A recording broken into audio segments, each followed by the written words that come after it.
Not everyone holds their iPhone like this. We need more options. I have tingling in my fingers and sharp pains. I don't have big enough hands to actually hold my phone and type at the same time. If you can't grip it right, you're gonna drop it.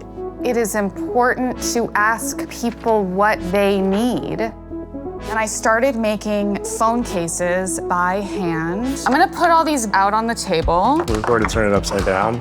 That's gonna fall. This specific design came out of multiple conversations with people of all kinds of disabilities.